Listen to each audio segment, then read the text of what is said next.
আমার হাতের এই ভর্তার রেসিপি দেখে আমার আম্মু তো বলতেছে মুখে নাকি একদম পানি এসে পড়ছে, দেখেই নাকি অনেক বেশি লোভনীয় মনে হচ্ছে। তো চলেন আজকে আপনাদেরকে দেখাই যে এই লোভনীয় ভর্তাটা আমি কিভাবে বানালাম। হ্যালো এভরিওয়ান, কেমন আছেন সবাই? আশা করছি সবাই ভালো আছেন। তো অনেকদিন পর আসলে পেজে ভ্লগ আপলোড দিচ্ছি। প্রায় 2 থেকে 3 মাস আমি কোনো পেজে অ্যাক্টিভই ছিলাম না। সবকিছু মিলিয়ে আসলে বড় ভ্লগ আপলোড করা বা এডিট করা, ভয়েস দেওয়া, এটা আমার জন্য অনেক বেশি ইম্পসিবল একটা ব্যাপার হয়ে গিয়েছিল, যার জন্য আসলে আমি ব্লগ আপলোড করতে পারিনি। তো এখন থেকে আশা করছি আমি ট্রাই করব রেগুলার ব্লগ আপলোড করার।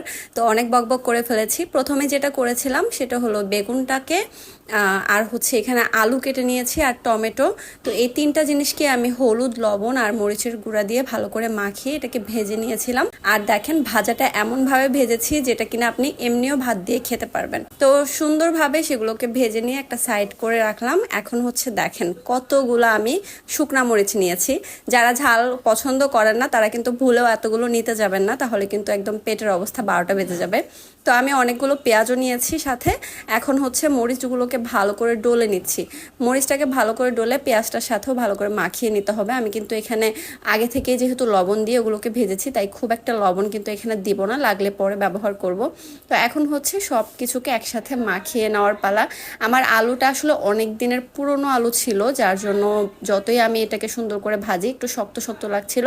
সিদ্ধ হয়ে গিয়েছিল বাট একটু গলতে চাচ্ছিল না, কিন্তু এটা কিন্তু খেতে আরো বেশি মজা লেগেছে, কারণ জিনিসটা একটু মানে আধা ভাঙা অবস্থায় ছিল, যার জন্য দাঁতের নিচে পড়লে অনেক বেশি মজা লাগছিল।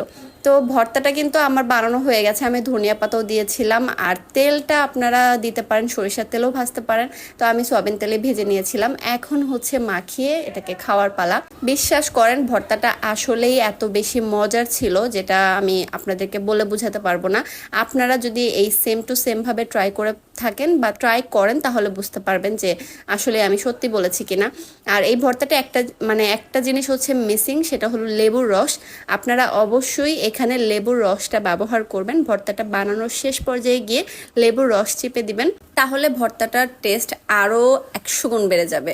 আমি আরও একদিন এটা বানিয়ে খেয়েছিলাম, তো সেই দিন আমি লেবুর রসটা দিয়েছি।